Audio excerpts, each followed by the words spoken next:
All of you. आज मैं आप लोगों को पॉलिटिकल साइंस पढ़ाऊंगा, पॉलिटिकल साइंस थर्ड। ठीक है, पॉलिटिकल साइंस में मैं आप लोग अरस्तु के बारे में पढ़ा रहा था और क्वेश्चन ये आने की संभावना है कि अरस्तु की जो क्रांति का सिद्धांत है वो क्या है, कैसे है, ठीक है, वो आएगा, तो आने की संभावना है। ठीक, तो आप अरस्तु के क्रांति के सिद्धांत को पढ़िए। क्रांति क्या होती है? अरस्तु ने अपनी पुस्तक पॉलिटिक्स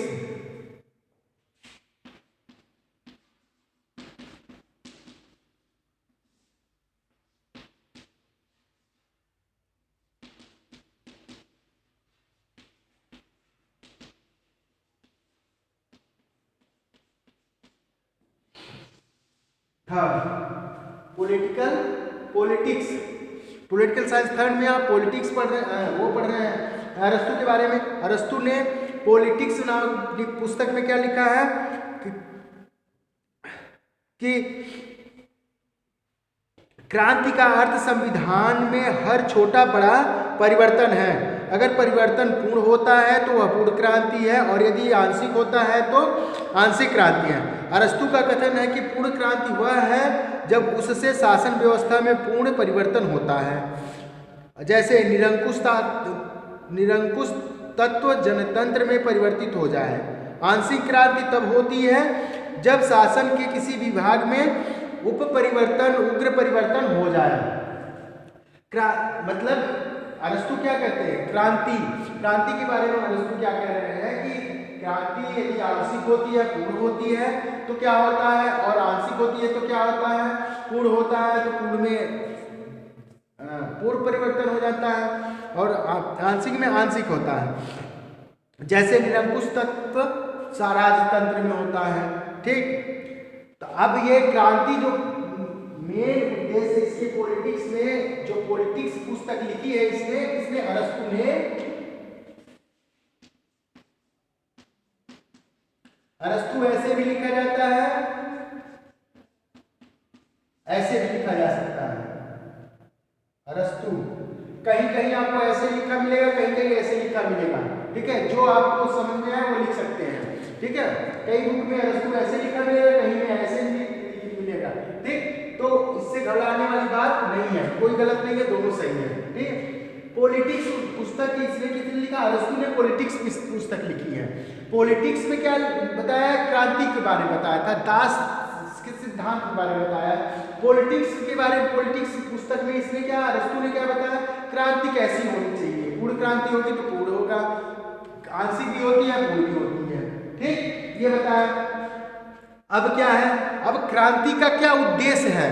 ऐसे क्रांति का क्या उद्देश्य होगा? कोई उद्देश्य तो होगा, क्रांति करने का कोई तो उद्देश्य होगा। तो ऐसे क्रांति का क्या उद्देश्य है, उसके बारे में इसने उद्देश्य को बताया। किसने? अरस्तु ने। क्या बताया है?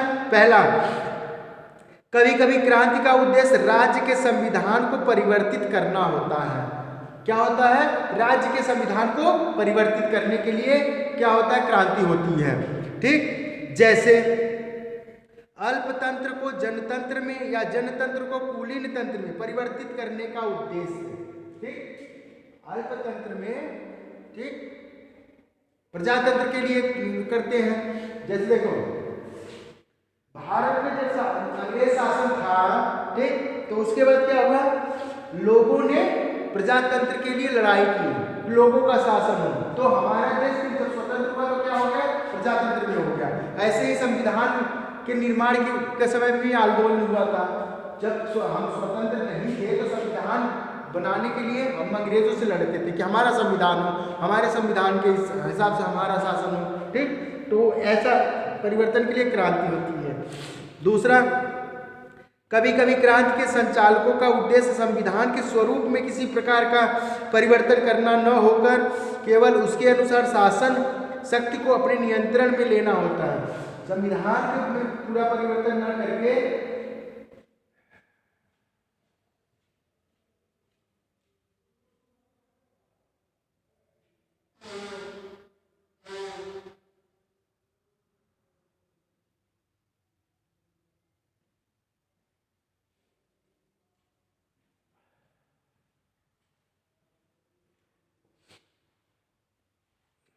सॉरी,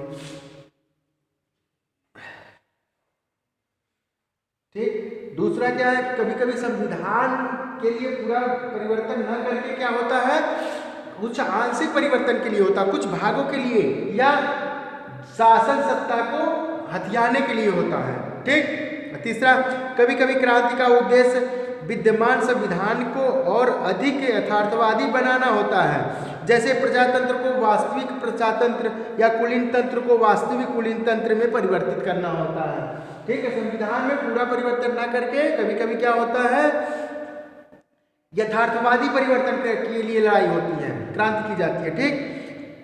आगे चौथा, कभी कभी क्रांति के संचालक केवल राज्य के थोड़े से पदों में ही परिवर्तित करना चाहते हैं और संविधान या शासन व्यवस्था में कोई परिवर्तन करने के पक्ष में नहीं होते हैं, इसलिए भी क्रांति की जाती है। उद्देश्य क्रांति का यही था, ठीक। अब क्या है, क्रांति का रूप, form of revolution, form of revolution, ठीक है। तो क्या होता है, इसके विभिन्न रूप बताए गए हैं, कौन कौन सा है,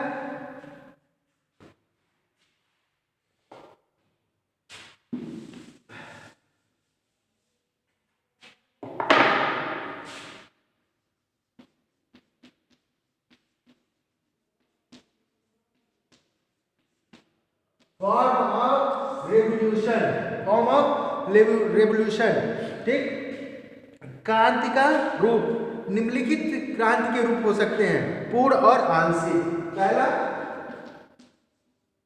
पूर्ण और आंशिक,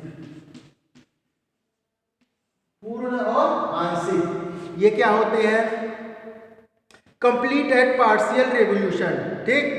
यदि क्रांति संपूर्ण संविधान को बदल दिया जाता है, क्रांति के द्वारा संपूर्ण संविधान को परिवर्तित कर दिया जाता है तो ऐसी क्रांति पूर्ण क्रांति मानी जाएगी, और अगर उसके द्वारा संविधान के किसी भाग विशेष में ही परिवर्तन किया जाता है तो वह आंशिक परिवर्तन है। पूरे संविधान का परिवर्तन करने के लिए यदि होता है तो आंशिक पूर्ण परिवर्तन होता है, और किसी भाग को हटाना है संविधान के तो उसे आंशिक परिवर्तन कहते हैं। दूसरा क्या, हिंसक और अहिंसक क्रांति, हिंसक और अहिंसक,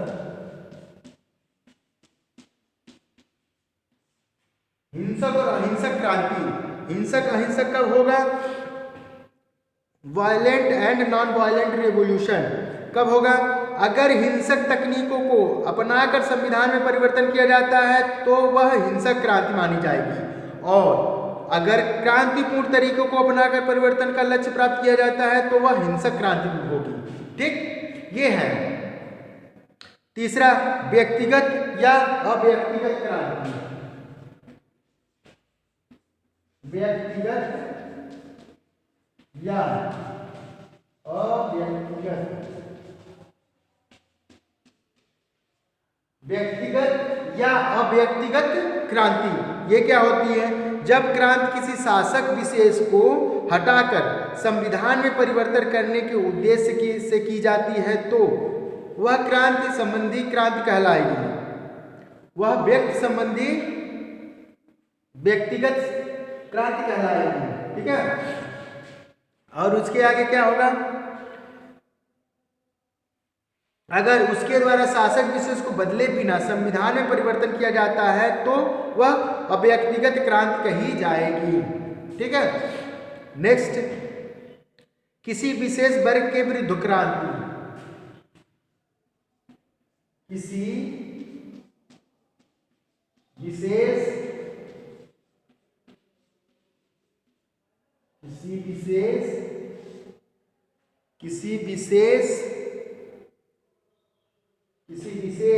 वर्ग के विरुद्ध क्रांति, किसी विशेष वर्ग के विरुद्ध क्रांति, revolution against a particular class, मतलब किसी वर्ग विशेष के विरुद्ध क्रांति। यदि क्रांति का उद्देश्य किसी वर्ग विशेष को सत्ता से हटाकर संवैधानिक परिवर्तन करना है तो ऐसी क्रांति वर्ग विशेष को के विरुद्ध क्रांति कही जाती है। ठीक, नेक्स्ट बौद्धिक क्रांति।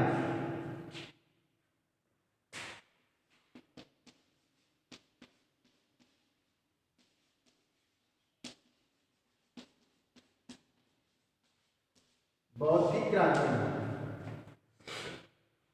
बौद्धिक क्रांति क्या है? Intellectual revolution. इंटेलेक्चुअल रेवोल्यूशन जब किसी राज्य में कुछ नेता लोग अपनी जोशीली भाषाओं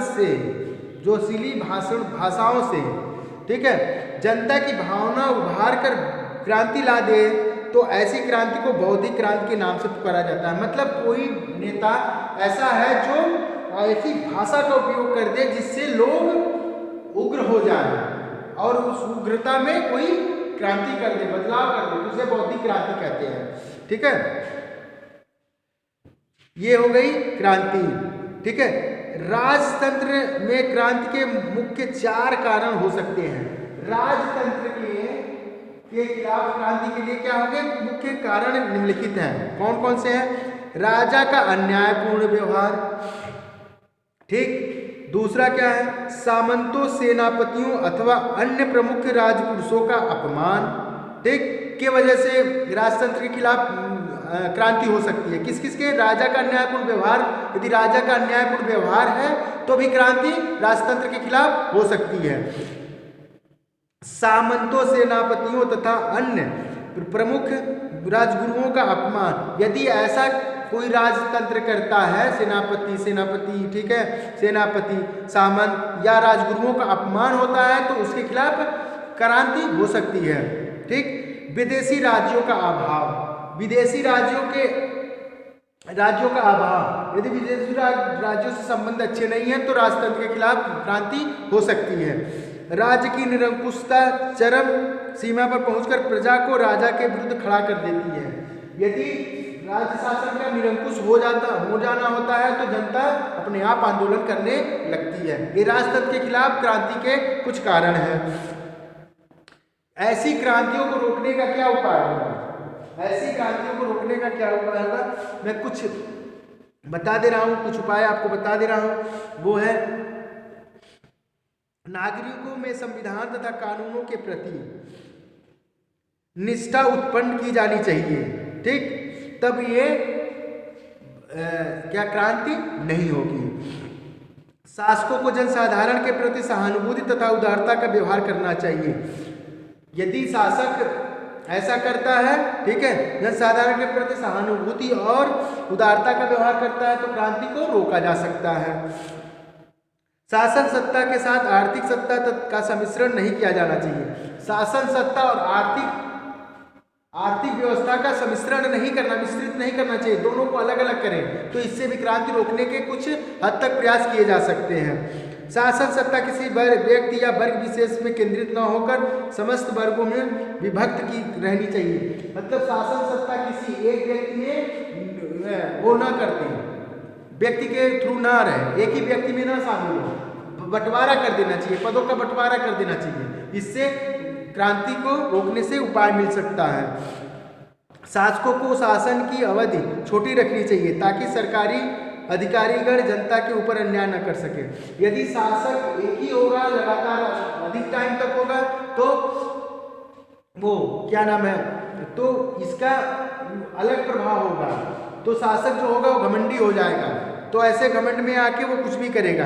तो इसलिए सत्ता बहुत ज़्यादा समय के लिए एक व्यक्ति में शामिल नहीं करना चाहिए। विदेशियों को शासन का कोई उच्च पद कदापि नहीं दिया जाना चाहिए। यदि कोई विदेशी है तो उसे उच्च पद ना दें। यदि उच्च पद दे देते हैं तो अपने यहाँ के लोगों को हीन भावना आएगी और इससे भी क्रांति होने के चांस रहते हैं। यदि ऐसा नहीं किया जाता है तो क्रांति को रोका जा सकता है। ठीक, सरकार को राज्य के सामाजिक, आर्थिक तथा राजनीतिक ढांचे में कोई क्रांतिकारी परिवर्तन नहीं करना चाहिए। जो समाज के सामाजिक, आर्थिक और राजनीतिक क्षेत्र है जो चल रहे हैं उसे चलने देना चाहिए, उसमें बहुत ज़्यादा ड्रास्टिक चेंज नहीं लाना चाहिए। ठीक, 8वां, प्रशासन से किसी भी प्रकार का भ्रष्टाचार नहीं होना चाहिए। मतलब प्रशासन में किसी प्रकार का भ्रष्टाचार नहीं होना चाहिए, जैसे रिश्वतखोरी नहीं होनी चाहिए। ठीक है, भ्रष्टाचार के कठोर कदम उठाने चाहिए, भ्रष्टाचार के खिलाफ कठोर कदम उठाने चाहिए, इससे क्रांति को रोका जा सकता है। जनतंत्री शासन के अंतर्गत विभिन्न वर्गों, विचारों तथा वर्गों में संतुलन बनाए रखना चाहिए। मतलब हर वर्ग को अपने अपने क्षेत्र से कार्य करने देना चाहिए और उनमें आपस में कोई ऐसा झगड़ा के लिए नहीं करना चाहिए। ठीक है, तो ये क्रांति रोकने के ये कुछ उपाय थे। यदि ऐसा किया जाता है तो क्रांति रुक सकती है। ठीक है, क्रांति रुक जाएगी तो फिर शासन व्यवस्था आराम से चलेगी। ठीक है, आज के लिए बस इतना ही, धन्यवाद।